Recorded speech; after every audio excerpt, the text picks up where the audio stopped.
मित्रों, मी doctor Madan Mohan Singh Khalsa, principal Sharadchandra Pawar law college Nanded.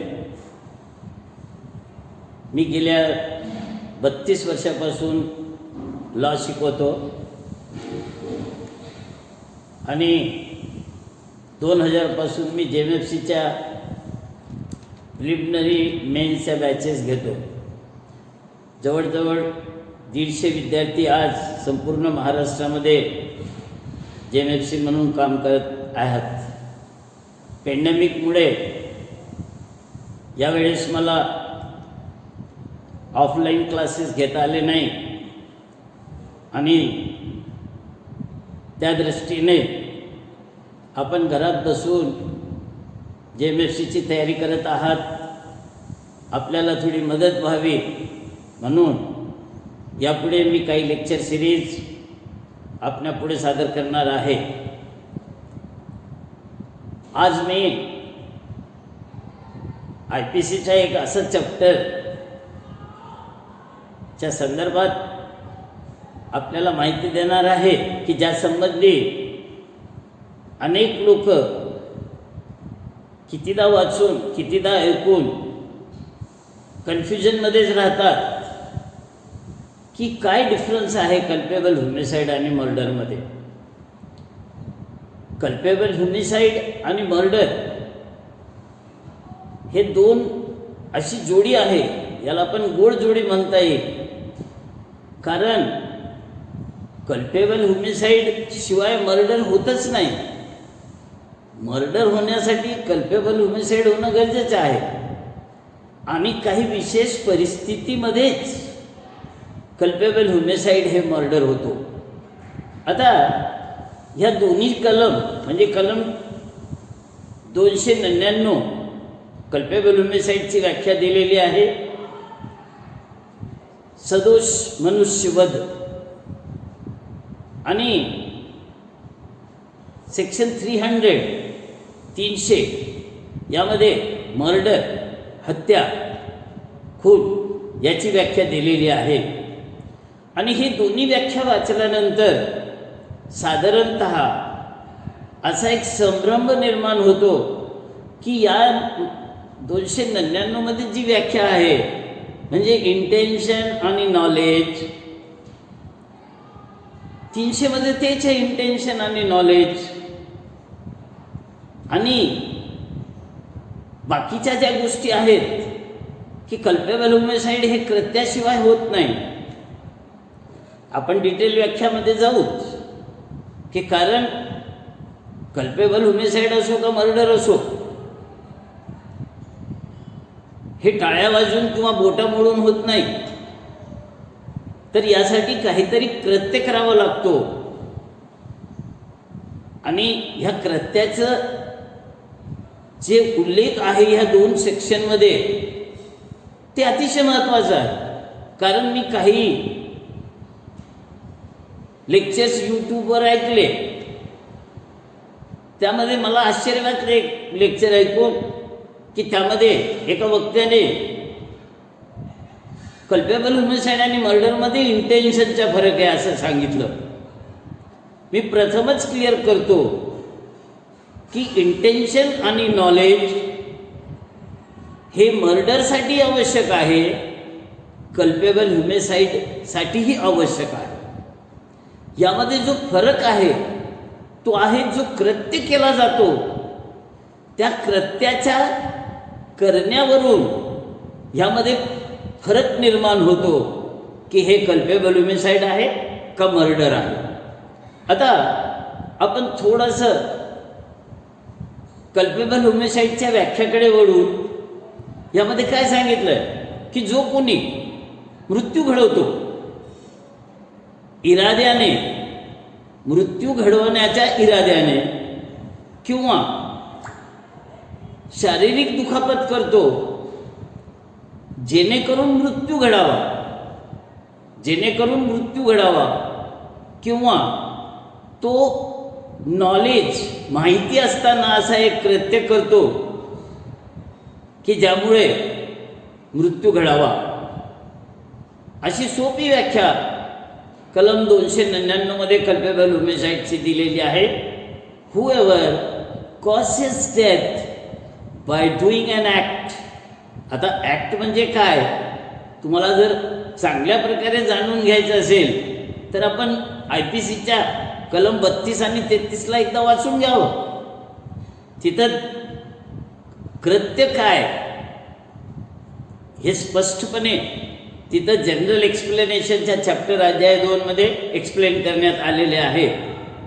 तर इथं कृत्य करणं फार गरजेचं आहे. कृत्य करणे, तुझा मळा जाऊ दे म्हणून जर कुणी बोटं बोळत असतील तर मळा जात नाही. त्यासाठी काहीतरी कृत्य करावा लागतो. म्हणून लेजिस्लेचरनी स्पष्टपणे लिहिलं की whoever causes death by doing an act, by doing an act. आणि हे जो कृत्य करतो ते कशामुळे करतो, कशासाठी करतो? इराद्याने करतो. इराद्याने. इरादा काय की त्याचा मृत्यू घडावा, त्याचा मृत्यू घडावा. परंतु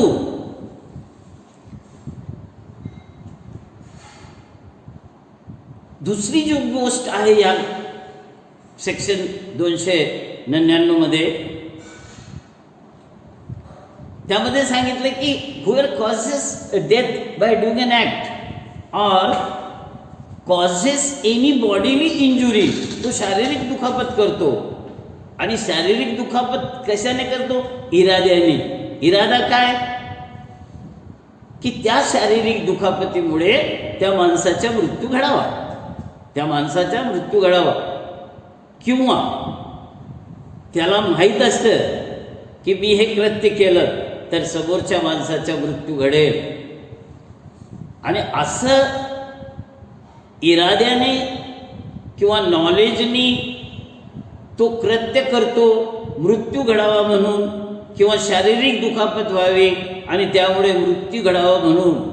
असं जर त्याने केलं आणि मृत्यू घडलं तर त्याला आपण कल्पेबल होमिसाइड म्हणतो. हे कल्पेबल होमिसाइड आहे. आता याच्यामध्ये इंटेन्शन आणि नॉलेज आहे. त्याचप्रकारे ह्या कलमाला एकूण 3 एक्सप्लेनेशन दिलेले, स्पष्टीकरण. ह्या स्पष्टीकरण जर आपण नीट वाचलं आणि या स्पष्टीकरणाच्या नंतर आपण सेक्शन 300 मध्ये विचार केला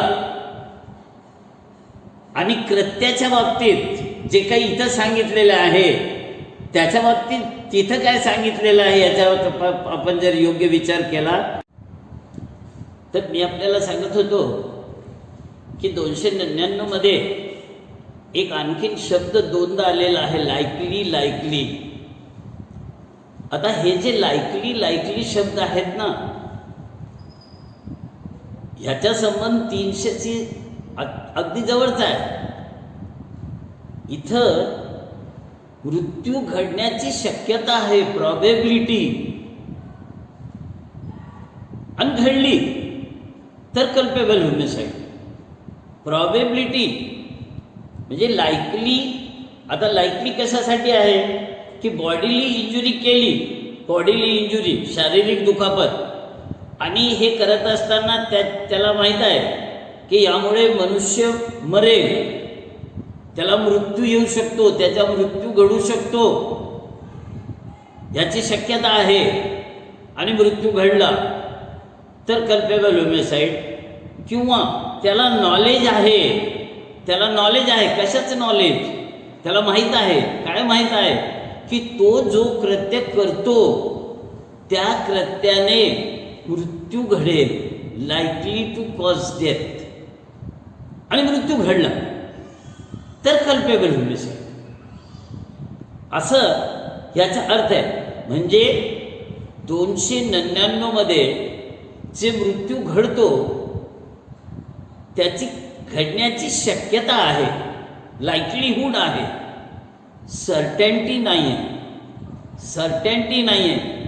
मर्डरमध्ये मात्र सर्टेंटी आहे. ती कशी आहे मी तुम्हाला सेक्शन 300 मध्ये सांगेन. फक्त इथं लक्षात घ्या की इथं लायकली लायकली जे 2दा शब्द आलेला आहे आणि तो कृत्य करतो आणि कृत्य केल्यामुळे मृत्यू घडतो. ह्या ज्या दोन गोष्टी आहेत हे अतिशय महत्त्वाचे आहे कल्पेबल होमिसाईडमध्ये. हे दोन गोष्टीच त्याला मर्डरपासून वेगळं करतात. आणि आता याला जे 3 एक्सप्लेनेशन दिलेले आहेत एकूण, आता ह्या 3 एक्सप्लेनेशनचा जर आपण विचार केला तर याच्यामधले जे काही एक्सप्लेनेशन्स आहेत ते देखील 300 मध्ये आपल्याला फरक करण्यासाठी कामाला येईल. जसं फॉर एक्झाम्पल याच्यामध्ये जो पहिला एक्सप्लेनेशन आहे की जर एखादा व्यक्ती एखाद्या माणसाला शारीरिक दुखापत करतो आणि शारीरिक दुखापत ज्याला केली हे त्याला माहीत आहे, त्याला माहीत नाही की ही सफरिंग और labouring from bodily disease, infirmity और पेन. डिसीज, बॉडीली इन्फर्मिटी आणि डिसऑर्डर याने तो ग्रस्त आहे आणि त्याने त्याला बॉडीली इंजुरी केली. बॉडीली इंजुरी केल्यानंतर त्याचा मृत्यू झाला. आता हा जो व्यक्ती आहे ज्याने बॉडीली इंजुरी केली तो काय म्हणेल, त्याला जेव्हा कळेल की याला बॉडीली डिसऑर्डर आहे, बॉडीली इन्फर्मिटी आहे, बॉडीली डिसीज आहे, तर तो असा बचाव घेऊ शकतो की हे माझ्या शारीरिक दुखापत केल्यामुळे मेला नाही, तर याला मृत्यू त्याच्या बॉडीली डिसऑर्डरमुळे, त्याला असलेल्या एखाद्या रोगामुळे, त्याला असलेल्या एखाद्या दुबळेपणामुळे आला. इथं लेजिस्लेचर म्हणतो की असं असला तरी त्याचा मृत्यू एक्सेलरेट झाला, त्याच्या बॉडीली डिसऑर्डर, इन्फर्मिटी किंवा डिसीजमुळे, तरी ज्याने बॉडीली दुखापत केली त्याने ह्या माणसाचं कल्पेबल होमिसाईड केलं. असा पहिला एक्सप्लेनेशन आहे. आता जो दुसरा एक्सप्लेनेशन आहे हे पुन्हा बॉडीली इंजुरीच्या बाबतीत आहे की याने बॉडीली इंजुरी केली, तो व्यक्ती मेला, त्याचा मृत्यू घडला, परंतु तो असा बचाव घेतो की याला जर वेळेवर एक्सपर्ट ट्रीटमेंट मिळालं असतं, योग्य उपचार मिळाला असतं, स्किलफुल उपचार मिळाला असतं आणि लवकर मिळालं असतं तर हा मेला नसता. आणि म्हणून हे माझ्या दुखापतीमुळे मेला नाही, तर याला योग्य वेळेवर उपचार भेटला नाही, स्किलफुल ट्रीटमेंट मिळालं नाही, याला योग्य उपाय मिळाले नाही, म्हणून तो मेला. इथं लेजिस्लेचर म्हणतो असा आर्ग्युमेंट त्याला करता येणार नाही, तरी त्याने कल्पेबल होमिसाईड केलं. आता ह्याचा जो तिसरा एक्सप्लेनेशन आहे हे थोडंसं वेगळं आहे. यामध्ये असं स्पष्ट लिहिलेलं आहे, याचे 2 पार्ट आहेत तिसऱ्या एक्सप्लेनेशनचे. पहिल्या पार्टमध्ये असं सांगितलं की जर एखादा बाळ मातेच्या गर्भात आहे आणि त्याला कुणी दुखापत केली आणि त्या बाळाचं मृत्यू घडलं मातेच्या गर्भाशयात, तर तो कल्पेबल होमिसाईड नाही. तरी परंतु याच्या दुसऱ्या अर्ध्या पार्टमध्ये काय लिहिलं की जर त्या बाळाच्या शरीराचा एखादा पार्ट मातेच्या गर्भाशयाच्या बाहेर आला आणि तो जन्म घेण्याच्या प्रक्रियेत आहे, संपूर्णतः जन्मला नाही, परंतु त्याच्या शरीराचा काही भाग बाहेर आला, त्याला कुणी दुखापत केली आणि त्यामुळे तो मेला, तर तो नक्कीच कल्पेबल होमिसाईड आहे. अशा रीतीने ह्यामध्ये आपण काय पाहिलं कल्पेबल होमिसाईडमध्ये? महत्त्वाच्या गोष्टी पाहिल्या की एखादा माणूस एखादा कृत्य करतो, कृत्य इराद्याने करतो, इरादा मृत्यू घडावा म्हणून असतो किंवा शारीरिक दुखापत व्हावी म्हणून असतो, आणि त्यामुळे तो एकतर इंटेन्शननी करतो किंवा नॉलेजनी करतो, त्याचा मृत्यू घडतो, तर तो कल्पेबल होमिसाईड होते. आणि 3 एक्सप्लेनेशनमध्ये आपण पाहिलं की जर एखादा व्यक्ती एखाद्या व्याधीग्रस्त आहे, शारीरिक दुखापतीमुळे किंवा दुबळेपणामुळे किंवा एखाद्या आजारपणामुळे आणि त्याला कोणी शारीरिक दुखापत केली, तो त्या दुखापतीमुळे त्याचा मृत्यू लवकर आला असं असलं तरी ज्या माणसाने त्याला शारीरिक दुखापत केली त्याने त्या माणसाचं कल्पेबल होमिसाईड केलं, म्हणजे सदोष मनुष्य वध केलं. तिसरा आणि अखेरचा आहे, दुसरा आहे की जर एखाद्या माणसाला शारीरिक दुखापत केली आणि त्याला वेळेवर योग्य उपचार मिळाला नाही, त्याला स्किलफुल ट्रीटमेंट मिळालं नाही आणि त्यामुळे तो मेला, तर इथं लेजिस्लेचर म्हणतो की हे देखील कल्पेबल होमिसाईड आहे. आणि तिसरं एक्सप्लेनेशन आहे की जर एखादा बाळ मातेच्या गर्भात आहे, त्याला कोणी दुखापत केली, त्या दुखापतीमुळे तो मेला, तर ते कल्पेबल होमिसाईड नाही आहे. म्हणजे मी असं म्हणत नाही की हा गुन्हा नाही आहे, त्यासाठी IPC मध्ये गुन्हे आहेत, 312 ते 318 गुन्हे आहेत, तिथं काहीतरी होईल त्याचं. परंतु इथं कल्पेबल होमिसाईड तो होत नाही. जर बाळ मातेच्या गर्भात आहे आणि त्याला कोणी दुखापत केली आणि तो मेला, परंतु जर तो जन्मण्याच्या प्रक्रियेत आहे, जन्म घेत आहे, शरीराचा एखादा भाग मातेच्या गर्भाच्या बाहेर आलेला आहे, त्याला दुखापत झाली आणि तो मेला, तर नक्कीच कल्पेबल होमिसाईड आहे. आता मी जे काही गोष्टी सुरुवातीला तुम्हाला सांगितलं होतं की यामध्ये जे कृत्य आहे, जे इंटेन्शन आहे, जे नॉलेज आहे आणि यामध्ये जे लाईकली शब्द आहे 2दा, त्याचबरोबर जो पहिला एक्सप्लेनेशन आहे की ज्यामध्ये तो व्याधीग्रस्त आहे, त्याला शारीरिक दुखापत आहे किंवा एखादा आजारपण आहे, अशाच्या बाबतीत ह्या गोष्टी आपल्याला 300 मध्ये लक्षात ठेवाव्या लागतील. आता आपण सेक्शन 300ची व्याख्या जे वाचणार आहोत त्यामध्ये त्याने सुरुवातीलाच लिहिलं की ह्या कलमाला दिलेल्या अपवादाखेरीज, नीट लक्षात ठेवा की ह्या कलमाला म्हणजे 300 कलमाला दिलेल्या अपवादाखेरीज कल्पेबल होमिसाईडच मर्डर होतो. अगदी स्पष्ट सांगितलं की कल्पेबल होमिसाईड हेच मर्डर होतो, परंतु 4 विशेष परिस्थितीमध्ये, हे 4 विशेष परिस्थिती जे आहेत हे कल्पेबल होमिसाईडला मर्डर करतात. म्हणजेच when culpable homicide amounts to murder, असा जर प्रश्न आला की सदोष मनुष्यवध हे हत्या केव्हा होते, when culpable homicide amounts to murder, तर आपल्याला तिथं ह्या 4 परिस्थितीचा उल्लेख आवर्जून करावा लागेल. 4 परिस्थितीचा उल्लेख आवर्जून करावा लागेल. हे 4 परिस्थिती कोणते, त्यामध्ये आपण वाचलं 299 मध्ये, whoever causes death by doing an act, तो कृत्य करतो आणि मृत्यू घडतो. इथं नीट लक्षात घ्या की तो कृत्य करतो मुळात मृत्यू घडावा म्हणून. फरक बघा, कृत्य करतो मृत्यू घडतो. इथं मात्र तो कृत्य मृत्यू घडावा म्हणूनच करतो आणि मृत्यू घडला तर इथं कल्पेबल होमिसाईड राहत नाही, ते मर्डर होते साहेब. आपण जर पहिली परिस्थिती ज्यामध्ये कल्पेबल होमिसाईड हे मर्डर होते वाचलं तर त्यामध्ये स्पष्ट दिलं, त्यामध्ये त्यांनी स्पष्ट दिलं, काय दिलं, द ऍक्ट बाय व्हिच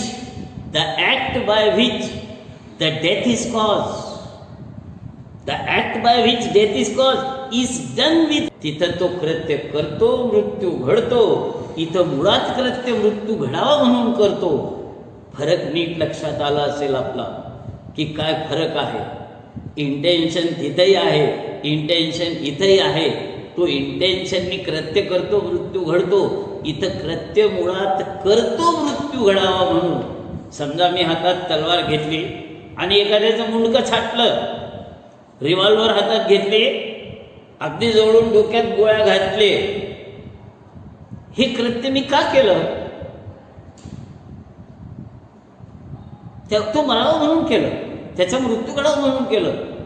आणि समजा एक व्यक्ती झाडी झुडपाच्या मागे आहे, मला माहीत नाही तो झाडी झुडपाच्या मागे आहे, मी तिथं बसलेला एका पक्षीला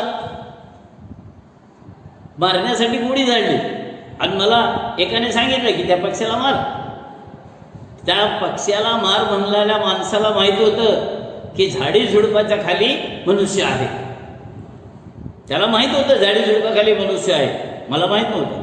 मी गोळी झाडली, तो व्यक्ती मेला, मी कोणताच गुन्हा केला नाही.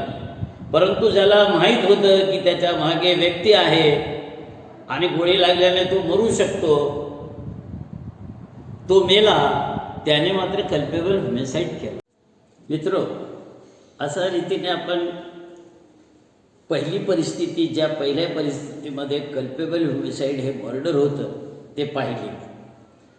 आता जी दुसरी परिस्थिती आहे, म्हणजे आपण सेक्शन 300चा पहिला पार्ट पाहतोय. पहिल्या पार्टमध्ये when culpable homicide amounts to murder, आणि यामध्ये फक्त आपल्याला 4 परिस्थिती पाहायची आहेत. त्या 4 परिस्थितीपैकी पहिली परिस्थिती मी आपल्याला विशद केली. आता जी दुसरी परिस्थिती आहे, यामध्ये काय सांगितलं की एखादा व्यक्ती दुसऱ्या माणसाला शारीरिक दुखापत करतो. इथं तुम्हाला सेक्शन 299 मध्ये जो पहिला एक्सप्लेनेशन आहे ते लक्षात ठेवावं लागेल. पहिल्या एक्सप्लेनेशनमध्ये असं सांगितलं गेलं की एखाद्या व्यक्तीने दुसऱ्या माणसाला शारीरिक दुखापत केली, परंतु त्याला जे व्याधी होती, त्याला जे आजारपण होतं, त्याला जे दुबळेपणा होतं, त्याच्यामुळे त्याचा मृत्यू ॲक्सेलरेट झाला आणि तो मेला. परंतु इथं या परिस्थितीमध्ये थोडासा बदल आहे. इथं एक व्यक्ती शारीरिक दुखापत करतो. करत असताना त्याला माहीत आहे, या दुसऱ्या परिस्थितीमध्ये एक शब्द आहे KNOWS, नोज. ह्या नोजला आपण लक्षात ठेवलं पाहिजे की त्याला माहीत आहे की हा व्यक्ती बाधिग्रस्त आहे, त्याला माहिती आहे की हा व्यक्ती एखाद्या आजारपणामुळे ग्रस्त आहे, हा व्यक्ती दुबळेपणाने ग्रस्त आहे, आणि याला किती आपण दुखापत केली, याला आपण किती इंजुरी केली तर तो मरतो. आणि तेवढी दुखापत याने केली आणि तो मेला, तर इथं कल्पेबल होमिसाईड होत नाही, मर्डर होते. हे कल्पेबल होमिसाईड मर्डर होते. त्याचं कारण काय की त्याला माहीत आहे की हा व्याधिग्रस्त आहे, त्याला माहीत आहे याला आजारपण आहे, त्याला माहीत आहे हे दुबळेपणाने ग्रस्त आहे, आणि याला किती आपण जर दुखापत केली तर हा मरतो. आणि तेवढी दुखापत त्या माणसाने केली. समजा एखाद्या डॉक्टरला माहीत आहे की त्याची पत्नी